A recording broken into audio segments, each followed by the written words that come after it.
So Arn put out a cool poll on our IDP show account and featured Foyesade Oluokun and Devondre Campbell, and I believe Harold Landry as the other linebacker. Yes, those are That the were three, right? the three sexiest names in terms of IDP. IDP. And who do you trust most going into their new situation?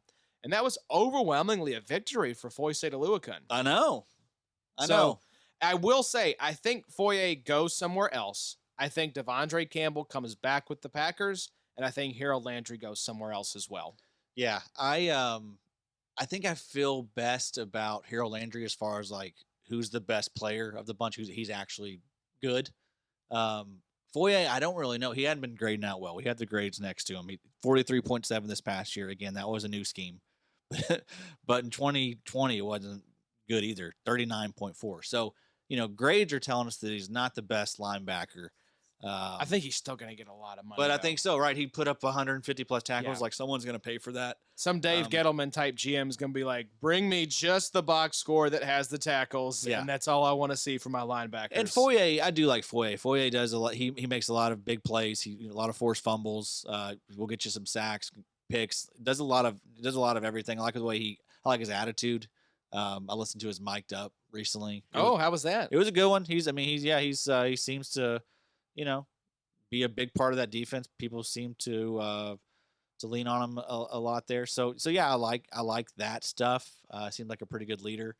But we'll see. You never know how these are going to go. I'm skeptical. We've seen this stuff tons of times where teams, or linebackers switch teams. Doesn't always go well. And they get maybe a year. Sometimes it does. Jordan Hicks in Arizona. Right. Devondre Campbell with the Packers. Yeah. It can happen. But I'm typically leery anytime a player goes to a new team because there's more now unknown than known. Now, what could happen out there is with Dan Quinn, maybe Dan Quinn goes somewhere and brings in Oluokun. So they have the history there in Atlanta. Could you see if, say, he gets the Broncos job? Hell yeah. Aren't they? I think AJ Johnson's on this list. And I also feel like Josie Jewell is as well. Are they both free agents? Oh, dang. So okay, here's the thing, and too. Jonas Griffith is also he a free agent as well? Yes, he was a UFA pickup for them, so he's got a chance to go somewhere. So the Falcons, as it stands right now, this is the reason they're not going to re-sign Foye Oluokun. They are $4 million over the cap. Yeah, he's gone. Yeah, he's gone. He's gonna get paid. He is. Yeah, I think he's going to make some money. Yeah, so good for him. Happy for him. But he's gonna be rich in Dynasty now. So now I'm not. You think he gets I'm a not bump? a hater. Think he gets a bump for fantasy purposes when he goes somewhere else? If he goes to a new team, I don't know. I think he's he was. I mean, he was about as good as it gets there in Atlanta. I don't know. That's a great question. I don't think he can. I don't think we're going to see him average.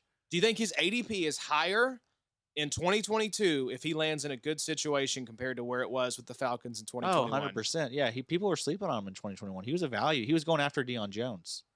Deion Jones was going about LB 10.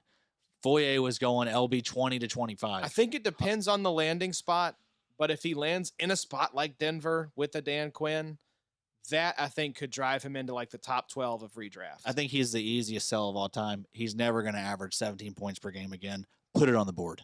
Put it on the board.